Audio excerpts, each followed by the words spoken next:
pag wala kang panahon para sa sarili mo, para sa mahal mo sa buhay, wala lahat ng material na bagay. Kasi pag ginusto ng Diyos na balik na rin ang buhay mo, paikot, wala kang magagawa.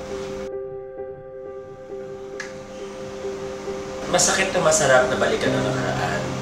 Kasi maliit pa lang ako, mahilig na ako magsasalit sa mga singing contest, dance contest. Maraming taong hindi naniniwala sa kakayanan ko. Pamilya ko, mga kaibigan ko. Hanggang sa dumating yung time na napagod ako ng pagsali, kaya dito ako doon, pero wala talaga nangyayari.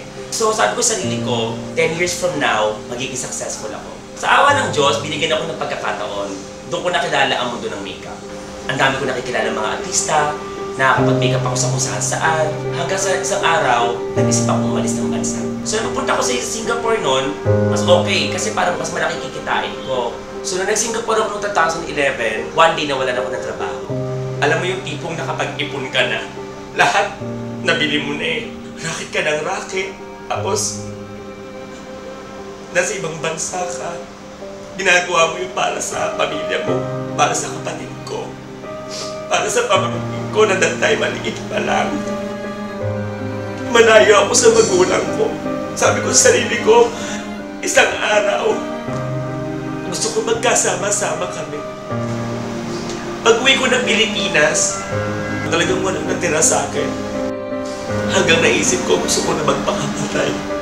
Nagpunta ako doon sa tulay.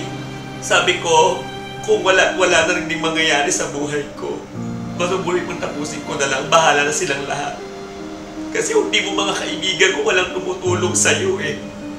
Hindi mo pamilya mo, hindi mo na matakbuhan, di ba? Tumingin ako sa langit. Sabi ko, Diyos ko, tawarin mo ako, pero talagang hindi ko na po kaya. Kayo na po bahala.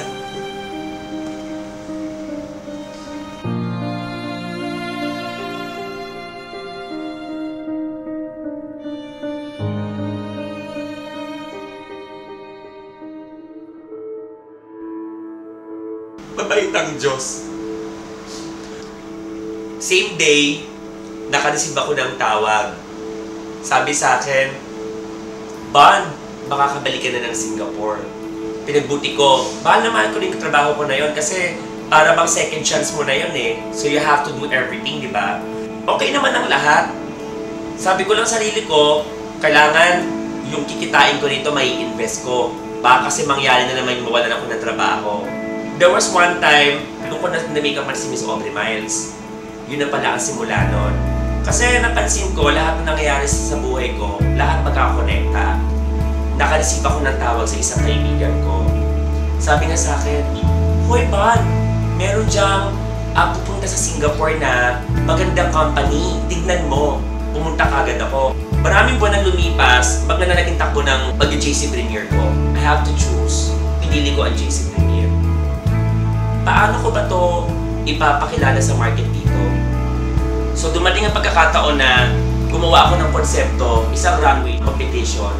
Doon nabuo ang Fame Runway Competition na ito ang magiging daan para makilala ang JC Premier sa Singapore. Nagpapasalamat ako sa JC Premier kasi nung mabuksan ng pagkakataon para sa akin, tama ang desisyon na ginawa ko. Kasi after 1 year, maraming pagbabago ang nangyari. Ito ang magiging hudyat, magiging daan para sa maraming Pilipino at sa maraming pa na nangangarap na gusto nilang matupad. I have my first free car incentive na UDay Accent 2015. Pag wala kang panahon para sa sarili mo, para sa mahal mo sa buhay, wala lahat ng material na bagay.